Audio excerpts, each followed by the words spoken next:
গত টানা ৩ দিন ধরে বৃষ্টি হওয়ার পর আজকে রবিবার সকালটা যেন একটা দারুণভাবে সুন্দর হলো। রৌদ্রে ঝলমল করছে। আর রবিবারটা না দেরি হলেও কোনো সমস্যা নেই। কারণ সবকিছুই ছুটি থাকে। তো আজকে যেমন ভাতের কোনো ঝামেলা নেই। পাউরুটি আর দুধ, ডিম সিদ্ধ দিয়েই আজকে সকালটা চালিয়ে নেব। আসসালামু আলাইকুম। আজকে একটা নতুন পর্বে আপনাদের সাথে দেখা হলো। তো সকলকে আমার ভালোবাসা আন্তরিকতা জানিয়ে আমার ভিডিওটা শুরু পরেই করছি। আমি দুধ বসিয়েছি ছেলের। তারপর আমার নিজে চাটা করেছি আর প্রেসারে ডিম সিদ্ধ করেছি। না আর বকবো না নে। আচ্ছা বকবো না নে, চুপ করে বস। আয় আয়, আদর করে দি। হুম হুম এই যে ওর হুম। পাপাকে সকালবেলাতে আজকে আর অন্য কিছু দেইনি। আজকে মাখন দিয়ে পাউরুটি ভেজে দিয়েছি, ডিম সিদ্ধ। আমি চা আর পাউরুটি খেয়ে নিয়েছি। তারপরে দুপুরে রান্নার জোগাড়গুলো সেরে নিলাম। আলু, পেঁয়াজ, লাউটা কেটে নিয়েছি। তো আজকে রান্না করেছিলাম হচ্ছে লাউ দিয়ে, মাংস দিয়ে আর বেগুন ভাজা করেছিলাম। ডিমের একটু দই মালাইকারি মতো করেছিলাম, যেটাতে গরুর দুধ দিয়েছি। তো আজকে মা আসার কথা ছিল না, তারপরে হঠাৎ করে মা ফোন করলো। তো এগুলোই করলাম আজকে। অন্যদিন আবার অন্য কিছু করে খাওয়াবো, কারণ ওর পাপা বাজারে চলে গেছিলো আর ফোনটাও নিয়ে যেতে ভুলে গেছিলো। তো দেখুন আমি এই কাটাকুটিগুলো পরপর করে নিলে না অতটা রান্নার ঝামেলা থাকে না।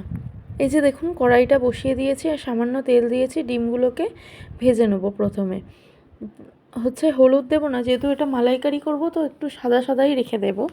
আর হালকা ভেজে নিয়ে তুলে নিয়েছি। তারপর ফোড়নে দিয়েছি দারচিনি, একটা গোটা এলাচ আর তেজপাতা, শুকনো লঙ্কা। যেই ফোড়নটা কালো রং মানে রংটা চেঞ্জ হয়ে যাবে, তখনই আমি কেটে রাখা দুটো পেঁয়াজ বড় বড় সাইজের দিয়েছি। তো হালকা যখন মজে আসবে তখন ওটার মধ্যে আমি লবণ, আদা রসুন বাটা, জিরের গুঁড়ো, হলুদ গুঁড়ো, সামান্য একটু লঙ্কার গুঁড়ো, তারপর হচ্ছে চিনি আর দিয়ে মশলাটা সামান্য জল দিয়ে কষিয়ে নেব। তারপরে যে কাপের মধ্যে দুধটা রেখে দিয়েছিলাম, সেই দুধটা আমি দিয়ে দেব। জলের পরিবর্তে ওটাই গ্রেভি থাকবে আর বেশ গামাখা মাখা হবে। ভালো লাগবে খেতে। কিন্তু এটা না খুব একটা ঝাল ভালো লাগে না, মিষ্টি মিষ্টি তরকারিটা টেস্ট হয়। নামানোর আগে ঘি গরম মশলা দিলেই এমনি প্রত্যেকটা রান্নার টেস্ট কিন্তু দ্বিগুণ হয়ে যায়। তো পাশে আরেকটা কড়াইতে দেখুন বেগুন ভাজা বসিয়ে দিয়েছি। আর বেগুনের মধ্যে আমি লবণ, চিনি, একটু হলুদ গুঁড়ো আর লঙ্কার গুঁড়ো দিই, কারণ একটু ঝাল ঝাল মিষ্টি মিষ্টি লাগে, তো খেতেও ভালো লাগে বেগুনটা। শুধু মিষ্টি লাগলে কিন্তু ভালো লাগে না। আর এই দেখুন পাশাপাশি কেটে কুটে নিলে না খুব তাড়াতাড়ি রান্নাও হয়ে যায়। আর দেখুন প্রায় ডিমটা আমার অর্ধেক হয়েই এসেছে। এই যে চিনি দিচ্ছি, তারপরে এই ছোটো গ্যাসটায় ট্রান্সফার করে দেবো। তারপরে চলে যাব মাংস রান্না করতে। মাংসটা আবার একটু রসিয়ে কষিয়ে রান্না করতে হবে, সেটা সময় লাগবে। তো বলতে বলতে দেখুন বেগুন ভাজাটা কিন্তু আমার কমপ্লিট হয়ে গেছে। তাই জন্য এবারে নামিয়ে নিয়ে গ্যাসটা ফ্লেমটা একদম লো করে দেব।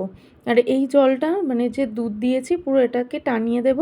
গরম মশলাও কিন্তু দেওয়া হয়ে গেছে। আর তার সাথে আলুটাও ভেজে নিলাম। মাংসের আলুগুলোকে দুভাগ করে নিয়ে একটু সামান্য লবণ দিয়ে লাল লাল করে ভেজে নিয়েছি। আর পাশেই কড়াইতে দেখুন 2 কাপের মতো তেল দিয়েছি।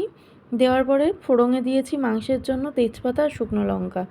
তারপর ফোড়নটা যখনই কালারটা চেঞ্জ হয়ে যাবে, তখনই কেটে রেখেছিলাম প্রায় 4টে বড় সাইজের পেঁয়াজ, তো সেটা দিয়ে দিয়েছি। দেওয়ার পরে পেঁয়াজটা যখন হালকা বাদামি রং হয়ে যাবে, তখন ওর মধ্যে হচ্ছে আমি মাংস দিয়ে দেবো। আর কি জানেন তো, মাংসটাকে যত রসিয়ে কষিয়ে রান্না করবেন খেতে ততটা সুস্বাদু হয়। মাংস কিন্তু ঝটপট করা যায় না। হ্যাঁ করা যায় কখন, যখন খুব তাড়া থাকে তখন। কিন্তু এখন যেহেতু আজকে রবিবার, একটু ধীরে সুস্থে রান্না করলেও কোনো চাপ নেই। অন্য দিনের তুলনায় আজকে অনেকটাই কিন্তু স্নান করে আবার বেরোতে সময় লেগে যায়। দেখুন মাংসটা এত সুন্দর দেওয়ার মানে হাড়ে মাংসে চর্বিতে ছিল, তো তরকারিটা খেতেও খুব সুস্বাদু হয়েছে। তো এই যে মাংসটা দিয়ে দিয়েছি এবং জলটা ঝরিয়ে রেখেছিলাম। তো পেঁয়াজের উপর দেওয়ার পরে যে জলটা থাকবে, সেই জলটা যখন শুকিয়ে যাবে তখন আমি এতে সর্বপ্রথম দেব 1 চামচ লবণ পরিমাণ মতো আর আদা রসুন বাটা। তো সেই জলটাও যখন টেনে যাবে তখন দেব গুঁড়ো মশলা। তাহলে কি হয়, সেই স্বাদটা অন্যরকম হয়। লবণ জলটা না মাংসের সাথে মিশে গেলে মাংসের ভিতরে সেই লবণ জলটা টেনে নিলে মাংসটা যত আর কি চিবাবেন তত সুস্বাদু হয় খেতে। আমি তো এইভাবে রান্না করি, আবার অনেক সময় কি মেখেও রান্না করি। সেটা যখন যেমন তখন সেরকম করে করি। তো দেখুন এই যে আদা রসুন বাটাও দিয়ে দিয়েছি প্রায় 3 চা চামচের মতো, আর পাশে ভাতও বসিয়ে দিয়েছি। আর ছেলেকে দেবো আর ডিম সিদ্ধ আলু সিদ্ধ, তো তার জন্য ভাতে কিন্তু আলু সিদ্ধ দিয়ে দিয়েছিলাম। আজকে আর ওর জন্য চিকেন আলাদা করে রান্না করিনি, ও তবে ঝাল খায় না। আর এবারে মাংসটা ভালো করে কষিয়ে নেব, যখন তেল ছেড়ে দেবে তখন এটাকে প্রেসারে দিয়ে দেবো। প্রেসারে দিয়ে প্রায় 7-8টা সিটি মেরেছিলাম, তারপর নামিয়ে নিয়ে তারপরে ফের 4টে সিটি মেরেছিলাম আলু আর লাউটা দেওয়ার পরে। চলুন তাহলে আবারও আপনাদের সাথে দেখা হবে। তবে আমার চ্যানেলটা না সবাইকে দেখার অনুরোধ রইল, যেহেতু একটা জায়গায় দীর্ঘক্ষণ না থাকলে সেই জায়গাটা যেমন নষ্ট হয়ে যায়, সব কিছুই ঠিক জানেন তো তেমনই সংসার জীবনটাও কিন্তু এমন। আপনি যত পরিশ্রম করবেন, বেগার খাটবেন, ততই কিন্তু ভালো, তার দাম কিন্তু সবাই দিতে জানে না। তো তেমনই আমারও ইউটিউব জগৎ থেকে এই 9 মাস পিছন টান হয়ে ঠিক আমার বন্ধুগুলোও আমার জীবন থেকে সরে গেছে। তাই সবাইকে দেখার অনুরোধ রইল, যদি ভালো লাগে আমার চ্যানেলটা, তবে অবশ্যই কিন্তু চ্যানেলটা সাবস্ক্রাইব করতে ভুলবেন না। তো চলুন, আপনাদের সাথে কথা বলতে বলতে আমার মাংস রান্নাটাও হয়ে গেছে। একটা সময় ছিল জানেন তো, যখন মা নিজে না খেয়ে আমাদেরকে দিত। আজকে সেই মর্যাদাটা বুঝতে পারি। তখন মনে হতো যে মায়ের কি খেতে ইচ্ছা হয় না, না খেতে চায় না।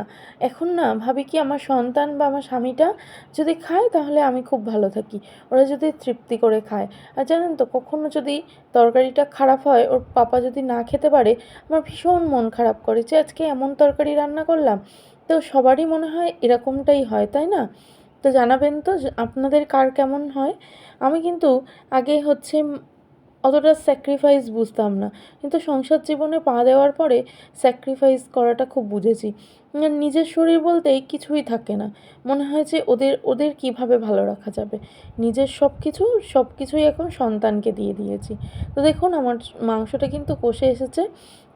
এবার পরিমাণ মতো একটু জল দিয়ে নিলাম, তারপরে প্রেসারে দেবো, যে জলটা দেবো সেটাও সামান্য উষুম গরম করে নেব।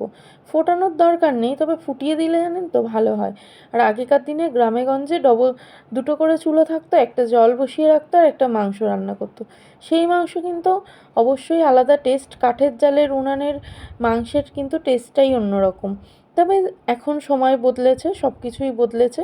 আর দেখুন চারিদিক থেকে কী সুন্দর তেল ছেড়ে দিয়েছে মশলার গা থেকে। তো এবার পুরোপুরি কষানো হয়ে গেছে, এবার প্রেসার কুকারে ঢেলে দিই। তো আপনারা খুব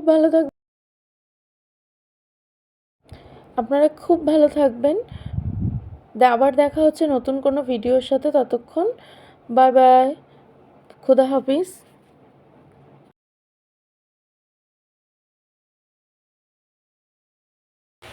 দেখুন তরকারির ফাইনাল লুকটা, খেতেও কিন্তু অসম্ভব সুন্দর হয়েছিল। এই যে